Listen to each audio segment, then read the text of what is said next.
मध्य प्रदेश की पूर्व मुख्यमंत्री उमा भारती जबलपुर पहुंची। वहां उन्होंने हरदा में हुई घटना पर एक बड़ा बयान दिया। उमा भारती ने इस घटना को आतंकी साजिश बताया है।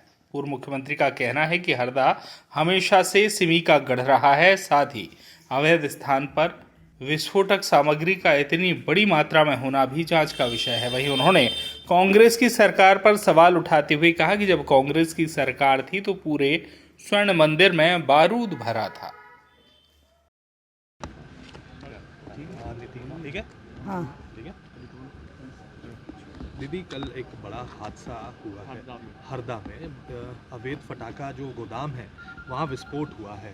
भारी मात्रा में लोग भी घायल हैं और कई 10 की मौत हो गई। ये दुखद हादसे की जानकारी मुझे रात में हो गई थी। एक अवैध स्थान पर विस्फोटक सामग्री का होना बनना, इसकी ठीक से जांच हो जाए।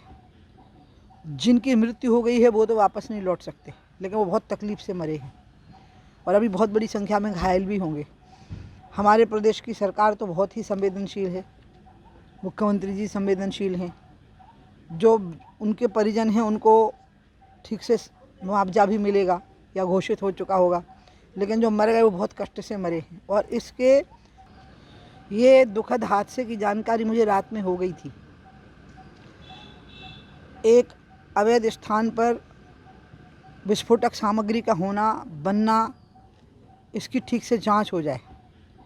जिनकी मृत्यु हो गई है वो तो वापस नहीं लौट सकते, लेकिन वो बहुत तकलीफ से मरे हैं और अभी बहुत बड़ी संख्या में घायल भी होंगे। हमारे प्रदेश की सरकार तो बहुत ही संवेदनशील है, मुख्यमंत्री जी संवेदनशील हैं। जो उनके परिजन हैं उनको ठीक से मुआवजा भी मिलेगा या घोषित हो चुका होगा, लेकिन जो मर गए वो बहुत कष्ट से मरे हैं। और इसके पहले भी उस इलाके में सिमी के लोगों की गतिविधियां रही हैं, अगर आपको पता हो तो ये सारी चीज़ों का ठीक से मुझे लगता है कि मुख्यमंत्री जी जांच कर रहे होंगे। मेरी पूरी सहानुभूति परिजनों के साथ है और मैं जो गुजर गए हैं उनके लिए श्रद्धांजलि अर्पित कर रही हूँ इस दुखी मन से कि ऐसे दुख से किसी की मृत्यु ना हो।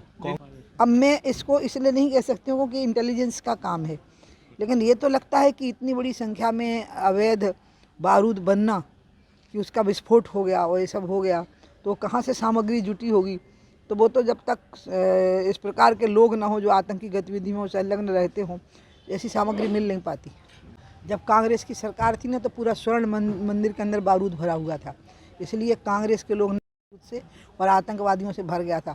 हम ना आतंकवादियों को छोड़ते हैं, और एक बार सिमी के आतंकवादी भागे थे जेल से, जब शिवराज जी मुख्यमंत्री थे तो सब उड़ा दिए गए थे। ठीक है।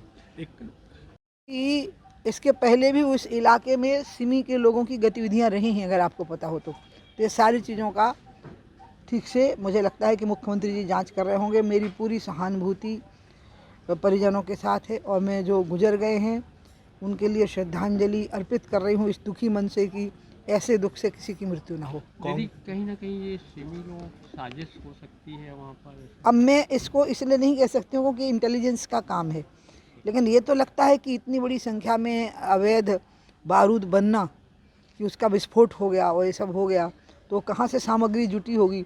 तो वो तो जब तक इस प्रकार के लोग ना हो जो आतंकी गतिविधियों में संलग्न रहते हों, ऐसी सामग्री मिल नहीं पाती। कांग्रेस सवाल खड़ा कर रही है, अब बोल रही है कि ये कहीं ना कहीं एक फेलियर है सरकार की।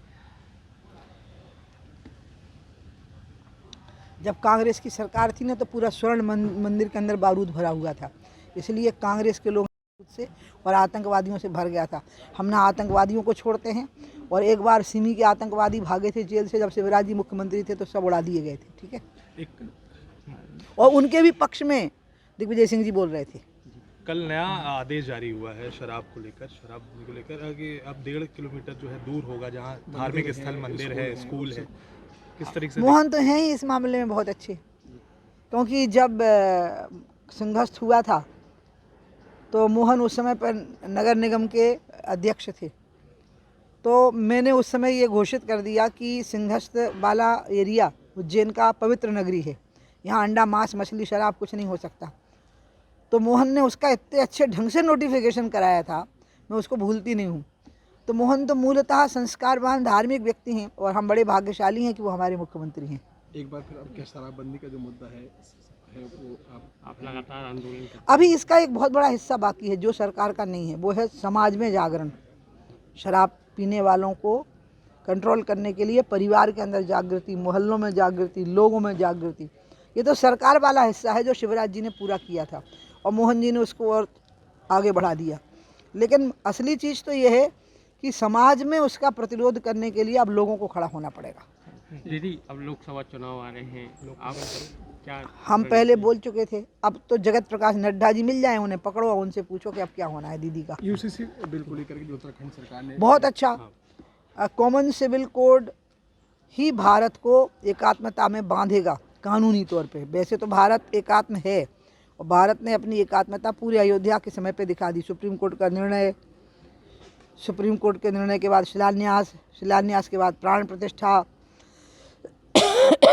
इससे पूरी दुनिया देखती रह गई। नहीं तो हमारे देश की तो बदनामी थी कि हम जाति और धर्म में झगड़े करते हैं, बटे रहते हैं। इसलिए यूनिफॉर्म सिविल कोड तो इसके लिए है कि लोग एक समान कानून से बंधे हों, एक समान नियम से, एक समान जीवन पद्धति से बंधे हुए हों। उत्तराखंड ने तो एक कदम उठाई है, सभी देश के राज्य कदम उठाएं और हमारी राष्ट्रीय सरकार ने तो इस पे विचार के लिए बात हमेशा से कही है। नकुलनाथ जी कह रहे हैं कि चुनाव छिंदवाड़ा से अब नकुलनाथ लड़ेंगे, कमलनाथ नहीं। उनके यहाँ तो पारिवारिक राजनीति चलती है ना। अब बताइए मोहन यादव किसके लड़के हैं, उनके पिताजी कौन थे? हमारे यहाँ ऐसा नहीं होता। अमित शाह के पिताजी कौन थे, नरेंद्र जी के पिताजी कौन थे, मेरे पिताजी कौन थे? हमारे यहाँ ऐसा नहीं चलता। ये तो कांग्रेस में है। कांग्रेस इस परंपरा को, परिवारवाद को ख़त्म कर ही नहीं सकती। उसको आगे बढ़ा रहे हैं कमलनाथ जी। ज्ञान व्यापी को लेकर के जो है, मैं 91 में बोल चुकी हूँ। 91 में जब पूजा स्थली विधेयक प्रस्तुत हुआ था, मैंने उस समय प्रमुख वक्ता में ही बनाई गई थी इसकी पार्लियामेंट के अंदर। तो मैंने यही कहा था कि आप अयोध्या, मथुरा, काशी तीनों को मुक्त कर दीजिए इस विधेयक से और तीनों जगह पर भव्य मंदिर का निर्माण होने दीजिए। तो मैं तो उस पर कायम ही हूँ कि हम देखो, एक है कोर्ट, क्योंकि अब बात आएगी ना कि उमा भारती कोर्ट के खिलाफ बोल रही है, मामला सब जुडिस है, लेकिन वहाँ मंदिर बनना चाहिए। ये मेरी आस्था सब जुडिस नहीं हो सकती। आप समझ गए? ज्ञानवापी में जहाँ शिवलिंग है मूलतः था वहीं मंदिर बनना चाहिए। इस पे कोर्ट फैसला नहीं देगा, इस पे मेरी आत्मा का कोर्ट कह रहा है कि वहीं होना चाहिए। बाकी जो कोर्ट का फैसला होगा वो हम मान लेंगे, वो मथुरा और काशी पर। लेकिन मैं एक हिंदुत्ववादी, आस्थावादी, उमा भारती होने के नाते तो मैं यही मानूंगी कि वहाँ मंदिर का निर्माण होना चाहिए। उसमें मुझे कोर्ट का वर्डिक्ट नहीं चाहिए। जबलपुर से आशीष बात्रे की रिपोर्ट।